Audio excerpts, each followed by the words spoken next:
Welcome back to Good Morning LaLa, translating psychology to spiritual wisdom. Dr. Scott Symington is in the house. Thank you for being with us today. Great to be with you. Great to have you.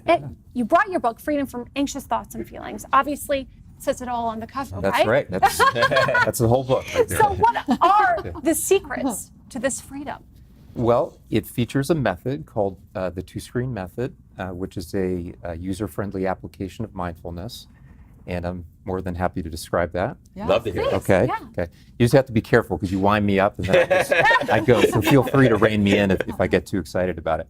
So what you do with this method, and the goal, it shows you the specific internal steps, like what to do in your mind and how to relate to anxious feeling when it shows up inside you. And it does that with a visual. What you do is you imagine your internal world, so all the different thoughts that can come into your mind, feelings that show up inside you, as a media room with two screens. And on the forward-facing wall is the front screen, and that's where we experience the present moment and the more life-giving and positive thoughts, feelings, images, the best version of yourself. Like, we're all naturally trying to stay on the front screen, and this morning's program is very much about staying attuned to the front screen. The challenge is, in this media room, still inside our head, off to the right, there's a side screen, and that's where the threats, fears, worries, and potentially destructive moods show up. So the two-screen method essentially shows you how to relate to the side screen in a way where it will have less power and presence in your life. So that side screen will fade into the background while giving you some tethers to stay more attuned to the front screen so you can increase your sense of well-being. And I'm happy to get into an illustration if we have. I love that. Yeah. So how do we dissolve the side screen that's freaking us all out? Yeah. So because we all have a side screen. Yeah, I'd like to mute that. Exactly. Yeah. We all want to take a baseball bat to it or try to push it away. And anxiety, worry, it's a universal phenomena. We all have to contend with it. It's just a question of striking the right relationship with it so it's de-energized, because everything is energy, and thoughts and feelings need energy to be perpetuated as well. So we want to relate to it in a way where it's de-energized and fades. So take the example of walking away from a really awkward social interaction. We're trying to stay on the front screen, and immediately that side screen lights up and our internal eyes swivel over to take a look, and scrolling across the screen is, oh my gosh, that was such a stupid thing to say. And then what we tend to do is review the social tapes, like, okay, what they said, what I said, those facial expressions, all that pregnant pause. If we hang out on that side screen for too long, we're in danger of getting caught in a worry loop, and we energize that side screen with our with the spotlight of attention reactivity, and before long it'll turn into an IMAX theater with Dolby surround sound, and then we can't rotate back to the front screen, right? So, Dr. Scott, I have a question, because as a conscious collective, there's certainly been a rise in anxiety, right? It's almost like a buzzword. Everybody's talking about their troubles with anxiety and coming out of the closet with their anxiety. Do you think we're energizing it, and what can we do as a society to change that?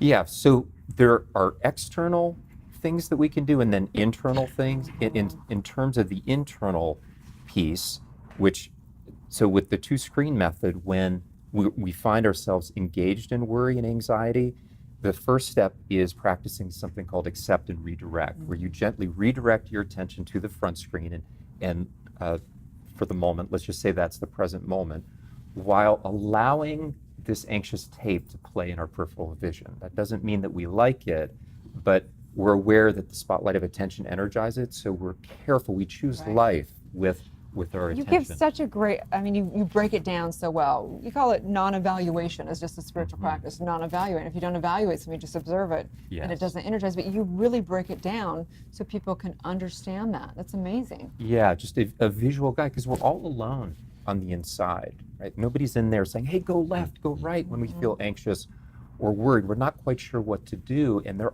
are these things out there that can really help us. It's just translating that wisdom into concrete internal steps inside. And talking about beauty from the inside out, we all, of course, we've witnessed people that have literally look younger through doing the inner work, but there's nothing it's not very attractive to look anxious, you know. It's not a good look. It's not a good look, right? So tell us a little bit about what you've experienced with your clients and their looks and how they've changed through the process of managing or doing whatever you would call for their anxiety. Yeah, what I found is that as they have been implementing this method, and the method it emerged out of my clinical practice and trying to help people apply psychological and spiritual wisdom in the spaces that count. And when people are given a visual way to organize, okay, what's happening on the inside, separating out the problematic thoughts and feelings, they catch themselves more quickly, like, okay, where is my mind right now? And then they have a more structured way of applying things that not only protect them from energizing that anxiety, but moving their life forward in a positive way, like a loving action, an act of kindness, a mindfulness exercise. So taking sort of this thing that has been a historical negative and flipping it on its head and using it for good in some way. Love that. Wow, it's so interesting. well said. You know, the other thing is interesting, and I loved your perspective on this, is I remember reading some research that said we mostly think in images, but we translate it to words so quickly we don't realize there was an image behind all of that. And so Absolutely. part of what I love about your practice and your process is that you're sort of addressing the problem sort of at its root, which is essentially an image. Yes. Right? And so talk to us a little bit about that. Yeah, because so much more can be integrated in an image, and especially when we're emotionally overwhelmed, it's very hard for us to access the left hemisphere of the brain, which is that more analytical, rational part.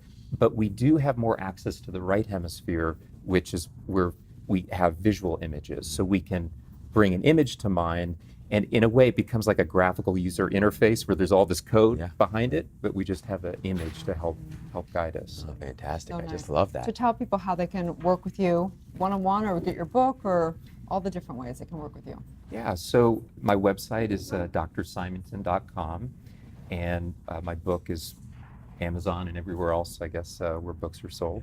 So those are probably the easiest places. Thank you Fantastic. so much for all your beautiful Yeah, advice. thanks for having me. Thank you. Yeah. Stay tuned, we'll be right back.